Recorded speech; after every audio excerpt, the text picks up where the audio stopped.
የራሃ ጁማ የክብር ስፖንሰሮች የኢትዮ ጠቢብ ሆስፒታል፣ ኤማሮጅ ሪል ስቴት፣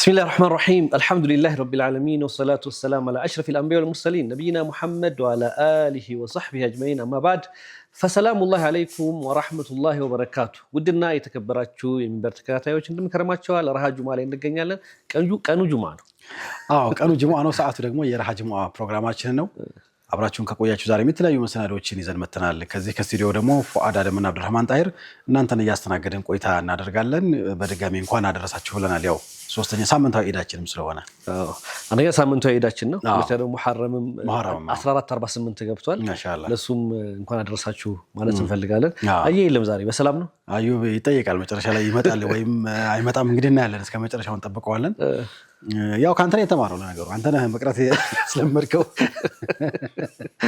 ያው ሶስት መሆኑ አድቫንቴጁ አንድ ሰው ሲቀር ሁለት ሰው እሱ ነው እንትን ይላል እሱ ነው ምንም ጎደሎ አይታይም በሆነ ፕሮግራም ደግሞ ይመጣ ይሆናል እስኪ ኢንሻአላህ በኋላ ላይ እናለን ባለፈው ሳምንት ነገሩ የሙሐረም ጉዳይ በደንብ እንደው ሙሉ በሙሉ በሚባል ደረጃ እንግዳም ይዘመተን ነበር ዶክመንታሪዎቹም እኛም ያወራናቸው የሙሐረም ጉዳይ ነበር ዝሮ አሁንም አይከፋም እቅዶቻችን በዚህ በሂጅሪ ቢሆን የተመረጠ ነው አንድ ፈተዋ ፕሮግራም ላይ እንደውም እየሰማሁ ነበር እዚህ ዩኒቨርሲቲ ላይ ሻህመድ አውል ናቸው እሳቸውም ጠይቀው ይሄን ጉዳይ እንደው እንኳን አደረሳችሁ ማለት ይቻላል ወይ እንደ ኢድ ናም ብለው የመለሱባቸው እሳቸው ሚታው ይቻላል ወይ አይቻልም አሉ እንደዛ ነው ማለት ይቻላል ምክንያቱም ይሄ በትልቅ ትግል በትልቅ ውይይት ነው ቀኑ ማለት ሂጅራ አቆጣጠሩ በዚህ በስደቱ መነሻ ይሁን ተብሎ በዑመር ጊዜ ነው የተደረገውና ትልቅ ክርክር ነበረበት ውይይት ነበረበት ከዛ የራሱ መስላሃም ስላለው ምናምን በሚል ብዙ ነገሮችን አንስተው ያው እንደንተ ማድረግ እንችላለን የሚል አንስተዋልና ዝሮ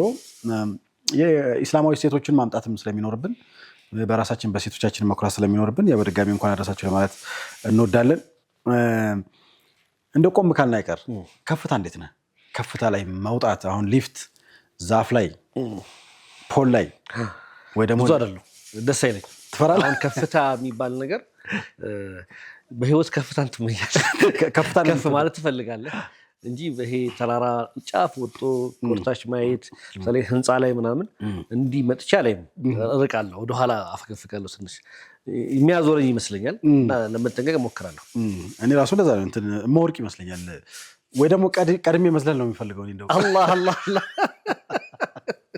ራሱ በነገራችን ላይ ይሄ በሳይኮሎጂ ፎቢያ አለው የራሱ ፎቢያ የሆነ ስያሜ ያለው ሳይንሳዊ ስያሜ ስለጠፋና ከፍታን የሚፈሩ ሰዎች ስያሜ ያለና ሰሞኑን እንደው አጋጣሚ እንደው ግረ መንገድ እናንሳ ብለን ነው አንድ የመናዊ ስፓይደርማን በተለምዶ እንላለን ይሄ ፊልም ላይ ምናምን ድሮ ምንድነው የሸራሪቱ ሰውን ይበለው እንደዛ አይነት በቃ ወጣ ያለ እንትን ያላቸው ሰዎች አሉና የየመናዊ ስፓይደርማን የሚባል አልቃቃ ኢብን አንታር የሚባል ሰውዬ ሰሞኑን ህልፈቱን ሰምተናል እንግዲህ የቀበጡለት እንደሚባለው ማለት ነው ይሄ ወጣት ቲክቶክ ላይ ምናምን ማህበራዊ ሚዲያ ላይ በከፍተኛ ተከታይ ያለው የመን ውስጥም በጣም ታዋቂ ነው የ30 ዓመት ወጣት ነውና ብዙ ነገሮችን ይሄ የሰው ልጅ የማይሞክራቸው ምንላቸው ነገሮችን ይሞክራሉ በተለይ ከፍታ መውጣት ምናምን እና ሰሞኑን አንድ ሀርዳህ ዳምት የሚባል ይሄ የእሳተ ገሞራ ወጥቶበት ውስጡ ክፍት የሆነ ሸለቆ ነገር ነው ዙሪያውን ይሄ ኢትዮጵያ ውስጥ ምሳሌ ስልጤ ዞን ላይ ሀር ሸይጣን የሚባል ቦታ አለ አይደል እንደዛ አይነት ነገር ነው ድንጋይ ያወድቅበት ምናምን ያይቻለሁ አንዴ ሳልፍ እንደዛ ነገር ነው ያኛውምና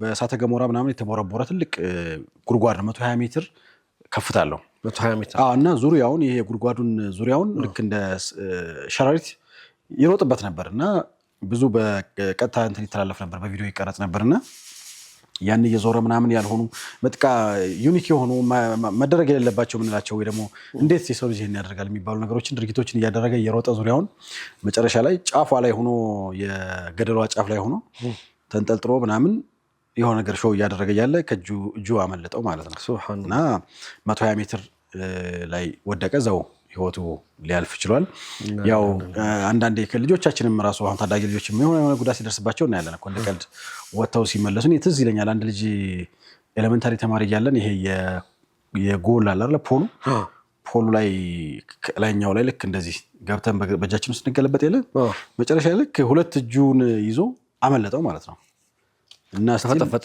በቃ በዚህ በጀርባ በኩል ወደቀ። አንድ እግሩ እንትን ብሏል። ስቲል ፓራላይዝ ሆኗል። አንድ እግሩ በበትር ነው የሚሄደውና ያው ጥንቃቄ ማድረግ አለብን። አንዳንዴ ለውቅና ተብሎ የሚሰሩ ስራዎች በተለይ ሶሻል ሚዲያ ላይ ቲክቶክ ላይ ምናምን ላይቭ የሚተላለፉ ፕሮግራሞች ካየህ ይሄ ሙቀት አለው። ሰው ከስራ አብሽር በርታ ጀግና ነህ ምናምን ይልሃል። አንዳንዴ መድፈር የሌለብህን ነገር ትደፍራለህ። ያኔ ዋጋ ሊያስከፍል ይችላል። አንድ ቲክቶክ ላይ ራሷን በገመድ እየሰቀለች ለመቀለድ ብላ ነው ገባባት። በቃ ላይቭ እየተላለፈ ማለት ነው።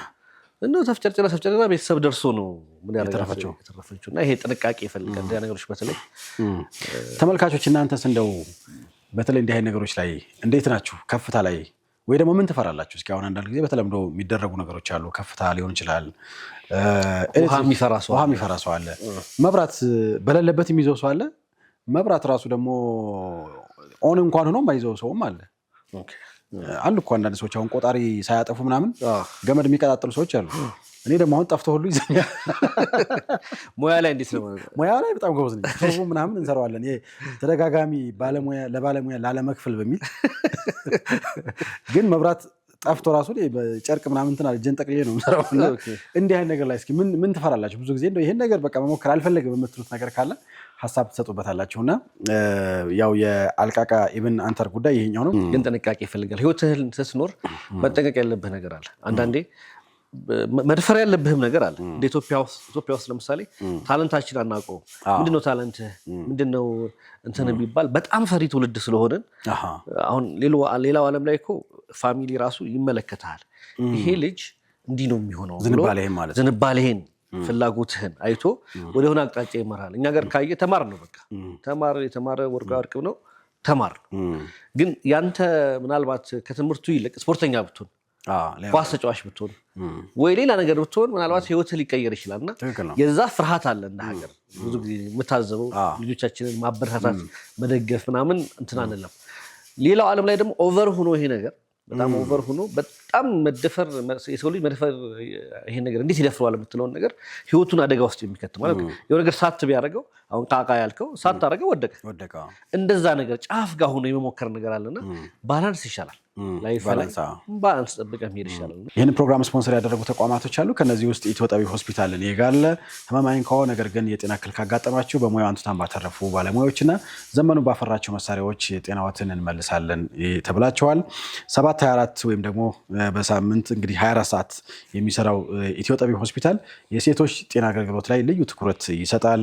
ለህክምና ምቹ በሆነ የራሱ የተንጣለለ ግቢም ስለሚሰራ የፓርኪንግ ጉዳይ አሳሳቢ አይደለም። አድራሻ መሳለሚያ ሰፈራ ሰላም ይገኛሉ። ወረፋ ለማስያዝና አጠቃላይ መረጃ ለማግኘት 900 ወይም ደግሞ 9000 አጭር ቁጥር ላይ ደውላችሁ መረጃ ልትቀበሉ ትችላላችሁ። ወረፋ ልታስይዙ ትችላላችሁ። የዚህ ፕሮግራም ስፖንሰር ስለሆነ ከልብ እናመሰግናለን። ሌላኛው ፕሮግራማችን ያበረታልን ኢማሮሽ ሪል ስቴት ነው። ኢማሮሽ ሪል ስቴት ለ8 ዓመታት 188 ቤቶችንና 123 ሱቆችን ማስረከብ ችለዋል። በጥቅሉ 311 ቁልፎች የኢማሮሽ የጽናት አሻራ ናቸው። በሰባራ ባቡር፣ በበኒ ሰፈር፣ በሶማሌ ተራ፣ በአየር ጤናና ጀሞ የተለያዩ ዲዛይንና የአከፋፈል ዘዴዎች የተዘጋጀላቸው ቤቶችን እያስገነባ ነው። እርሶም የዚህ መልካም አጋጣሚ በመጠቀም የዘላቂ ኢንቨስትመንትና የቤት ባለቤት ይሆኑ ይላል። አድራሻ ከባልቻ ሆስፒታል ጀርባ ሳጂዳ ህንፃ ላይ ይገኛሉ። መረጃ 6790 ላይ ቢደውሉ ያገኟቸዋል።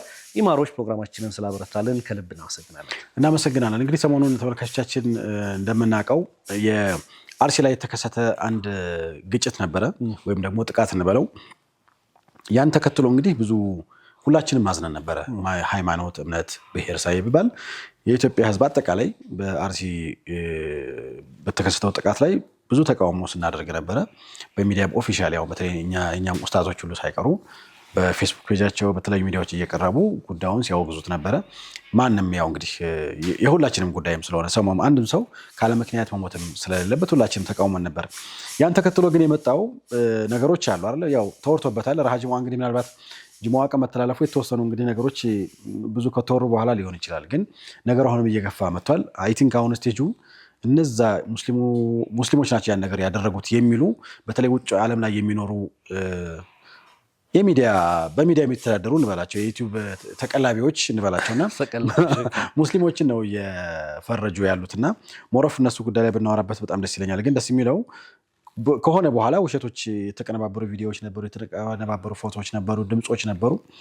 እነዛ ነገሮች ዲስፕሩፍ ወይም ደግሞ አሁን እነዛን የማምከን ስራ የተሰራ ነው። አሁን በዚህ 3-4 ቀን ውስጥ እየታዘብኩ ያለሁት ከሰኞ ምናምን ቀን ጀምሮ እነዛ ነገሮች እየተጋለጡ ነውና በተለይ እነሱ ነገሮች ላይ እንደው አንድ ፕሮግራም ተካትለን ስንመለስ ብናወራበት በጣም ደስ ይለኛል። ምክንያቱም ሙስሊሙ በአሁኑ ሰዓት አንድ የሚሆንበት ጊዜ ነው። ግዴታ ምንም ይሄ የመንሃጅ ምናምን በተወሰነ መልኩ በቅርንጫፍ ላይ አለመስማማት ሊኖር ይችላል፣ ግን ቢያንስ አንድ መሆኛ ጊዜ እንደሆነ ይሰማኛል። ምክንያቱም ከዛ በፊት ምንድን ነበር ኢትዮጵያ ውስጥ በሙስሊሙ ጉዳይ ደረሰ ነበር አይደል? በቅርቡ ብዙ የደርሱ አደጋዎች የአክሱም ጉዳይ ነበር ምሳሌ። ከዛ በተጨማሪ ከተወሰነ ዓመት በኋላ ወደኋላ መለስ ብንል የሞጣ መስጂዶች ተቃጥለዋል። አንድ ከተማ ውስጥ የነበረ ሙሉ መስጂድ በሚባል ደረጃ ያው መርጦ አልቃሽ አይነት ነገር ይታይብናልና እንደዚህ አይነት ጉዳዮችን ምናልባት አንድ ፕሮግራም ተካትለን ስንመለስ ብናወራበት ደስ ይለኛል። ተመልካቾቻችን አብራችሁን ቆይታ እያደረጋችሁ ስለሆነ ከልብ እናመሰግናለን። አንድ መሰናዶ ተካትለን እንመለስ። በያላችሁበት መልካም ቆይታ ይሁንላችሁ።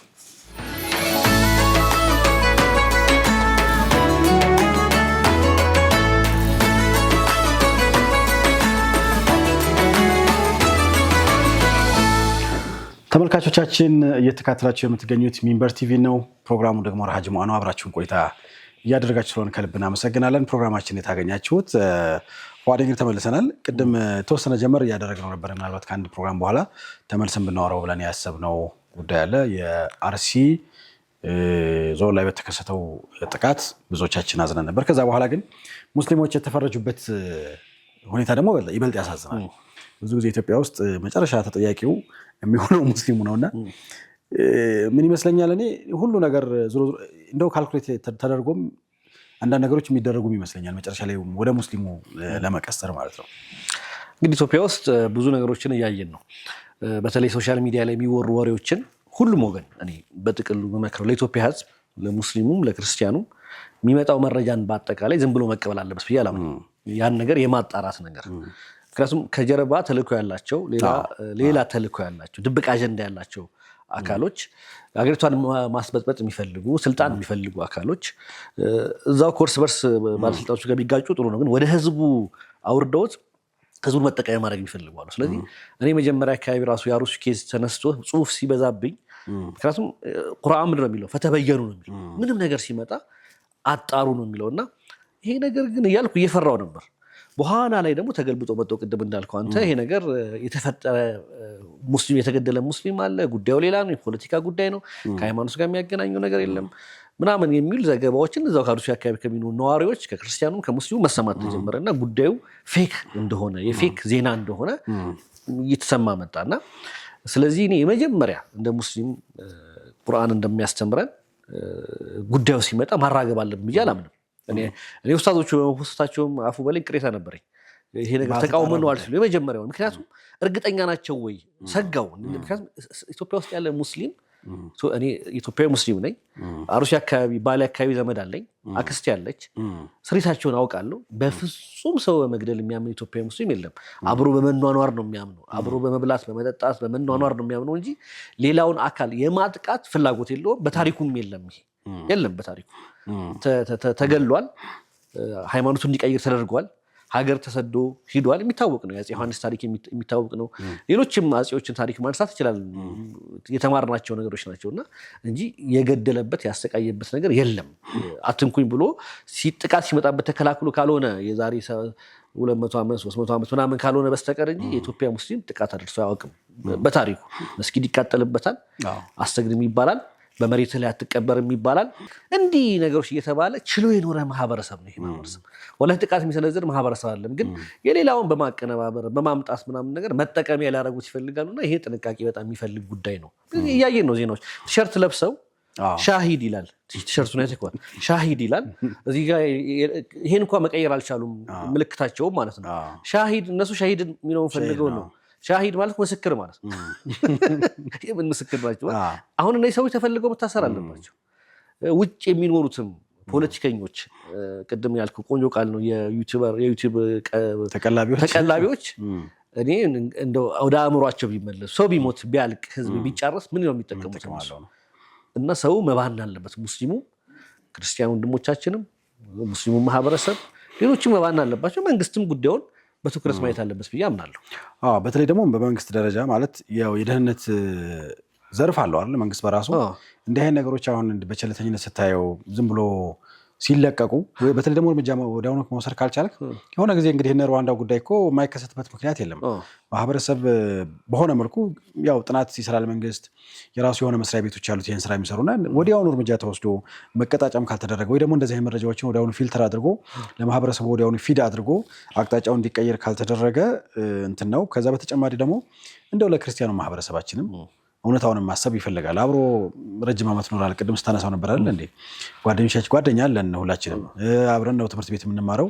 አንዳንድ አካባቢ ላይ እኮ አብረህ ወክ አድርገህ አንተ ወደ መስጊድ አንዱ እሱ ወደ ቤተክርስቲያን ወደ ራሱ ወደ እምነት ተቋም ሄዶ እንመለሳለን። ምንም የተለየ ምናምን የለውም። ሁሉም የራሳችን እንትን አለ አይደል እንዴ ቁልላሁ እኮ በቃ ለዚህ ነው የመጣው ማን ነው ያል ካፊሩን የራሱ እምነት አለው ሁሉም አንተም የራሱ እምነት አለ ወለዲን ነው ሌላ ምንም የለውም። ያው ይሄ ሁዳ የሚሰጠው አላህ ነው። ደግሞ ካልሆነልህም ደግሞ እንትን ያደርጋልና አብሮ እንዴት እንደሚኖር ኢትዮጵያ ውስጥ እናውቃለንና ከየት የመጡ ሙስሊሞች ቢሆኑ ነው ሌላውን ማህበረሰብ እንደው ሌላ እምነት ተከታዮች በተለይ ክርስቲያኑን መርጦ ሊገል የሚችል የኛ ሙስሊም ይሄንን እንደው ከልብ ማሰብ ይኖርባቸዋል ብዬ አስባለሁኝና አንዳንዴ በባለቤቱ ሲሆን ጥሩ ነው። ተቃውሞ መጀመሪያ ባለቤቱ ነው ማሰብ ያለበት። እውነታን ካወቀ የኛ በቃ የኛ ጎረቤት ሙስሊሙ እንዲህ አያደርግም የሚል ምስክርነት መስጠት እንዳለባቸው አስባለሁ። እኔ ምን መሰለኝ አብዱሬ በአረበኛ እንዳባባላል ሙሉውን ባልችልም ደረበኒ ወበከ ይላል መታኝና አለቀሳል ወሰበቀኒ ወሽተካለ ቀደመኝና ደግሞ ሄዶ ከሰሰኛል። መቺው ማን ነው? ከዛ አልቃሹ ማን ነው? ከዛ ከሳሹ ማን ነው? ምናልባት አቡበከር ሲናገር ሰምቼው በጣም ትክክል ነገር የተናገረው እኛ የምናለቅስበት የምናጋግልበት የምንረብሽበት ጉዳይ ሳይኖረን ቀርቷል። ግን እንደ ህዝብ ግን መኖር ስላለብን ጉዳዩን በሽምግልና እንፍታው ብለን ነው እንጂ የአክሱም ጉዳይ እኮ በጣም የሚያበሳጭ ጉዳይ ነው። እንዴ ታዲያ እንደ ሙስሊም አክሱም የሚባል ሀገር መስጊድ አሰግዱም አትቀበሩም።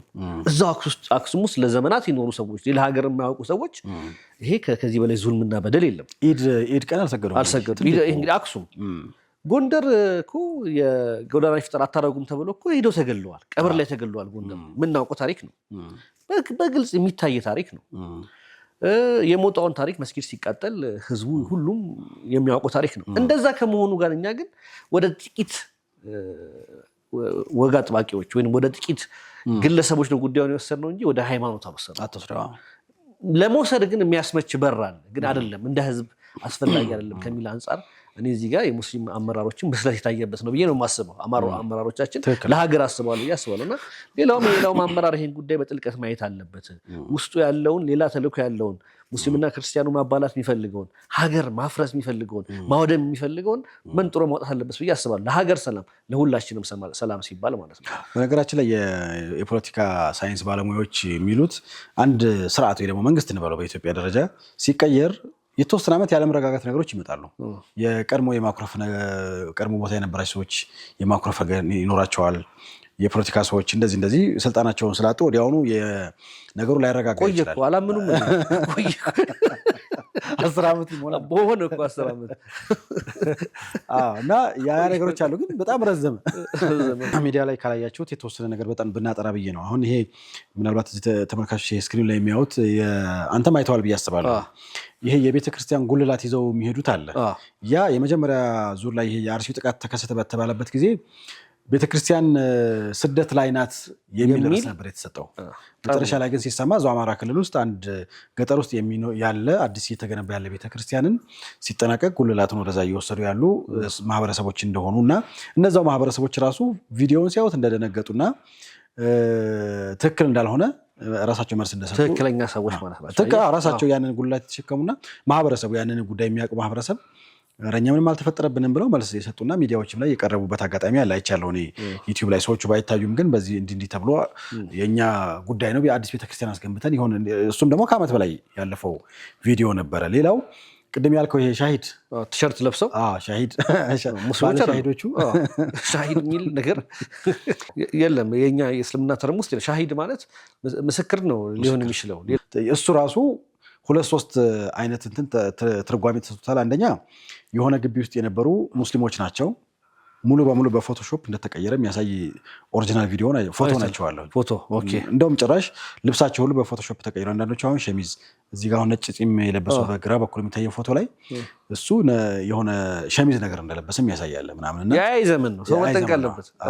ሌላው ደግሞ ሲሮጡ አይታል፣ ተክቢራ እያሉ አላሁ አክበር እያሉ ይሮጣሉ የሆኑ ሰዎች፣ በተለይ ሚዲያ ላይ ለማሸማቀቅ ሲጠቀሙበት ከነበሩት ውስጥ እሱ አላሁ አክበር እያሉ የሆነ ሰዎችን ሊገድሉ ነው የሚል ነበር ሲወራ ነበር ቪዲዮ ላይ እንደምናየውና ያ ደግሞ አንድ ሀሪማ አንድ መስጂድ ለማሰራት እሱም የቆየ ቪዲዮ ነው በነገራችን ላይ። ከዛ በፊት ነው የማይቻለው ትልቅ የሆነ ዛፍ ነገር እንጨት ተሸክመው ለመስጊዳቸው ምሰሶ የሚወስዱ ሰዎች ደስ ብሏቸው ይሄዱ ነው እየተጋገሩ። እንጨቱም እኮ ተይዘውት የሚሮጡት እንጨቱም እኮ ለማስደገፍ ይሄ እንጨቱ ለመያዝ እንዲመቻቸው የያዟቸው እንትኖች ናቸው። ፋስ ምናምንም እንደዚሁ የያዟቸው እንትኖች አሉ፣ መቁረጫ ነው። እና ይሄም በዛ መልኩ ዲስፕሩፍ የተደረገበት አለ። ከዛ ውጭ አብዛኞቹ ያለፉ በጣም የረጅም ጊዜ የቆዩ ምናምን አሉና እንዲህ አይነት ነገሮች አንዱ አሁን ቅድም ካነሳው ውስጥ መረጃዎችን ማጣራት እንዳለብን፣ ሁለተኛ ደግሞ እንደ ሙስሊም ማህበረሰብ እንዲህ አይነት ችግሮች ሲከሰቱ ራሱ ቲም ያስፈልጋል ብዬ አስባለሁ። አንዳንዴ መረጃን የሚያከሽፍ ጥሩ ምርመራዎች ናቸው። አሁን ቅድም ስናወራቸው የነበሩት በራስ ተነሳሽነት የተደረጉ ነገሮች ናቸው ዲስፕሩፍ የተደረጉት። ግን እንደ መጅሊስ የሚባል ተቋም አለን አይደለ? ተቋም ነው። አትሊስት እንዲህ አይነት ነገሮች ሲከሰቱ መረጃዎች ማንም ከውጭ መጥቶ መቼም አየና ይሄ ጉዳይ እናንተን አይመለከትም ውሸት ነው ብሎ ሊመረምርልን የሚችል ያለ አይመስለኝም። ግሩፕም ሊኖር አይችልም። እና ቢያንስ እንደ ሙስሊም ማህበረሰብ እንደ መጅሊስ እንዲህ አይነት መረጃዎችን ወዲያውኑ ማክሸፍ ያስፈልጋል። የሃይማኖት ተቋም ደግሞ የሚባል የሁሉም ሃይማኖቶች ካውንስል አለ። ያ ካውንስል ይሄን ነገር ቶሎ ብሎ አጣርቶ ነገሩ የውሸት ዜና መሆኑን ለህዝብ ማጋለጥ አለበት። ማጋለጥ ብቻ ሳይሆን ደግሞ እርምጃ እንዲወሰድ ለመንግስት መናገር አለበት። መንግስትም ይሄ ነገር ዝም ብሎ ማየቱ ጤናማ አይደለም። መንግስትንም የሚያስጠይቅ ነገር ነው። ጉዳዩን አጣርቶ እዚህ ውስጥ እውነት እኮ የተደረገ ነገር ካለም እኛ እርምጃ እንዲወሰድ እኮ ነው የምንፈልገው። ያረገ ሰው ካለም ሙስሊም ሆኖ የሌላ እምነት ተቋም ሄዶ ከመታ ሙስሊም ሆኖ ሆን ብሎ ሌላ እምነቱን ከገደለኛ አንፈልገውም፣ እንዲያዝ እንዲታሰር ነው አሳልፈን ነው የምንሰጠው። ግን የለም የውሸት ዜና ነው። ስለዚህ ይሄን ውሸት የሰሩ ሰዎችን የሌላ እምነት ተቃውሞ የራሳቸው ውስጥ ያለ ግለሰብ ከሆነ አሁን አንድ ቪዲዮ ካየ ምናልባት እንደው በኋላ ስታቀናበር ቢገባ ደስ የሚለኝ ከቤተክርስቲያን ውስጥ ሆኖ አንድ ልጅ አስታጥቁን ነው ምናምን ሲል ቄሱ የሚቆጡበት አንተ ነው የገደልከን እናንተ ናችሁ ምናምን ብሎ የተቆጡበት ሁኔታ አለ። እንደዚህ አይነት አባት ነው እኛ የምንፈልገው። ውስጥ ቢኖርም ማውገዝ፣ ማስተማር አስፈላጊ ከሆነ ደግሞ እርምጃ መውሰድ ያስፈልጋል። መታሰር ካለበት መቅጣት አለበት። እና እንግዲህ ረሃ ጁማችንን ህዝቡን አስጨነቅ ነው። ግን ዞሮ ሰላምም ረሃም የሚኖረው እንደዚህ አይነት ነገሮችን ማጣራት ሲቻል ነው፣ እንደ ህዝብ ማለት ነው። ህዝብ የሰላምን ዋጋ አላወቀውም ይመስለኛል። እንግዲህ የሰላምን ዋጋ ለማወቅ ምን ያህል ሚሊዮን ሰው መሞት እንዳለበት አልገባኝም። እኔ ምን ያህል ረብሻ መንሳት እንዳለበት ከዚህ በላይ ምን እንሆንና ጥሩ ነገር ነው ያነሳው። በዛ መልኩ ተጠናቋል ነው። እንደውም ኡስታዝ አህመድ ጀበላ አላህ እንግዲህ እድሜውን ያስረዝመውና መጨረሻ ላይ የፖስቱ አንድ ጥናት ነበር 28 የተገደሉ ኢማሞች ይታወቅ ማለት ነው። ዘርዝሮ ከነ ፎቶግራፋቸው ስማቸውን ዘርዝሮ የት መች እንደተገደሉ ማለት ነው። ሱብሃን እኔ በዚህ ልክ አላውቀውም ነበር። በጣም ደንግጫለሁ። እና ከጀርባ ያለው ነገር መጥፎ ነገር ነው። እንግዲህ ዱዓ ይፈልጋል። እንደ ህዝብ ሐቂቃ ዱዓ ማድረግ አለብን። ሁሉም ተጨንቆ ይሄን ጉዳይ ከቁጥጥር ውጭ ከመሆኑ በፊት መቋጠር አለበት። አንዴ ከወጣ አይመለስም። ምክንያቱም የሃይማኖት ጉዳይ ነው፣ የእምነት ጉዳይ ነው፣ ይተላለቃል ሰው። ማህበረሰባችን ደግሞ አየነው። በምን አየነው? አብዛኛው ሳያጣራ ጭፍን ደጋፊ ወይ ደግሞ ጭፍን ተቃዋሚ ትሆናለህ። ደጋፊው ጭፍን ተቃዋሚ፣ ጭፍን ተከታይ ጉዳዩ ምንም በቃ ይሄ እዚህ ጋር በመንጋ ማሰብ የሚለው ነገር ከባድ ነገር ነው ያለው። ቆም ብሎ ይሄ ነገር እስኪ ነው ወይ ብሎ የሚያጣራ የለምና በጣም ያሳዝናል ያለው ነገር ሐቂቃ። ሌላው አንድነት ያስፈልጋል ብዬ አስባለሁ። አሁን አንዳንዴ እንደዛ አይነት ጉዳይ ሲከሰቱ በእርግጥ ሙስሊሙ ያሳያል። አሁን በሞጣ ጉዳይ ካስታወስክ በዛ በኢትዮጵያ ታሪክ እንደዛ ተደርጎ አያውቅም። ያን ያክል ገንዘብ ተዋቶ አያውቅም በትንሽ ቀናት ውስጥ። እና ይሄ አንድነት ነው። ግን ሁሌ የሆነ ነገር ሲደርስብን ነው ወይ የሚለውን ነገርም ደግሞ እንደው ከሸሪዓ አንጻር ማየት እንደሚያስፈልግ እናደርጋለን። ሰው ልጅ አንድ ላይ ሆኖ ይችላል አይደል? በቅርንጫፍ ሀሳቦች አንዳንድ ሱናዎች ላይ ልዩነት ሊኖረን ይችላል። ግን አትሊስት እንደዚህ አይነት ክፉ ቀን ሲመጣ የሆነ ነገር ማድረግ አለብን። ሸሪዓ የሚያስቀምጠው ነገር አለ አይደል? አትሊስት እንዴት አንድ ሆኖ መቀጠል እንዳለብን እና እነሱ ነገሮች ላይ አሁንም እንደው የሙስሊም ዋጋ ምንድን ነው ብለን እስኪ ላንሳለን። አንድ ጥያቄ ላንተም እንደው አንድ ሙስሊም አሁን በቃ ሻሃዳ ይዟል ወይ ደግሞ በአላህ ያምናል፣ በመጨረሻው ቀን ያምናል፣ በነቢያቶች በቃ ሙስሊም የሚለውን መስፈርት ካሟላ አንድ ሰው ወይ ነይ ካለ ለኔ ምንድነው ነው እሱ ወንድም ነው የግድ እንደማበጠሪያ ጥርስ ሁላችንም እዚህ ጋር ምን አለ መሰለህ አንዳንዱ እኛ ውስጥ ያለም ችግር ቅርንጫፋዊ ጉዳይ ተለያይተናል ምንም የሚያሳፍር ነገር ማለት በቅርንጫፍ መለየት ምንም የሚገርም አንዱ ኒቃብ ግዴታ ነው ይላል አንዱ ኒቃብ ግዴታ አይደለም ይላል አንዱ ሱሪ ማሳጠር ግዴታ ነው ይላል አንዱ ማሳጠር ሱና ነው ይላል እንዲህ ቅርንጫፍ የሆኑ ጉዳዮች ላይ ተለያይተናል ይሄ ደግሞ ውበት ነው የእስልምና ውበት ነው ከእስልምና የሚያስወጣ አይደለም ባረካናል ኢማን ባረካናል ኢስላም አንድ እስከሆንን ድረስ ቂብላችንን ጠብቀን እስከ ሰላት እየሰገድን ገባችሁ መመሪያችን ቁርአን ነው ነብያችን ረሱላችን እስከሆንን ድረስ አንድ ነን የግድ ሁሉም አሳሰብ ጨፍልቀ ነው አንድ መሆን አለበት አንልም ግን ያኮረፈ ወገን